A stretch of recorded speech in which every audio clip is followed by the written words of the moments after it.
Hello guys! Welcome back sa kusina ni Mamay. Ngayon po ay magluluto tayo ng sapin-sapin. Umpisahan na po natin.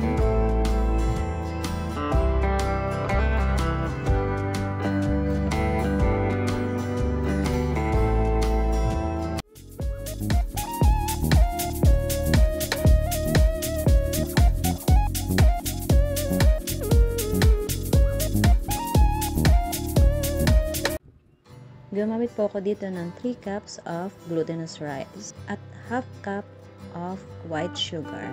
After po nyan, haluin lang po natin hanggang sa mag-combine po ang ingredients.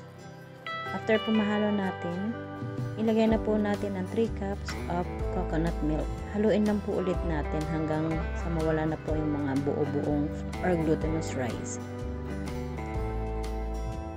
After po mahalo, ilagay na po natin ang 1 cup condensed milk.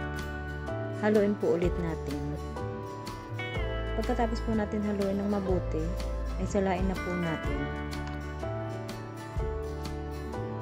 Salain na po natin siya sa strainer.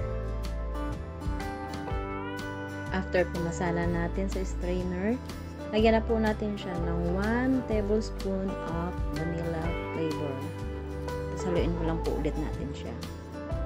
Pagkatapos po natin mahalo lahat yan, isalin na po natin sa kanya-kanyang lagayan. At talagyan na po natin siya ng mga iba't ibang kulay. Pinagtatlo ko po siyang hati para po sa tatlong kulay. Ang isa po ay red. Ang isa naman po ay yellow. Haluin lang po muna natin siya. Ang mga nilagay nating ingredient or inilagay natin food color. At yung isa naman po ay kulay green. Haluin lang din po natin. At naglagay na po ako ng mga mantika sa molder para po hindi po siya magdikit kung ilalagay nating liquid. Ang first layer po ay lulutuin po natin siya ng 8 minutes. After po ng 8 minutes, ilagay na po natin yung pangalawang kulay. At tapos po yung pangalawang kulay na yun, ipakuluan po ulit natin siya ng 8 minutes. Another 8 minutes po.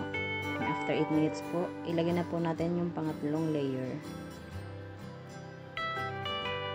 I-steam po ulit natin siya ng another 8 minutes.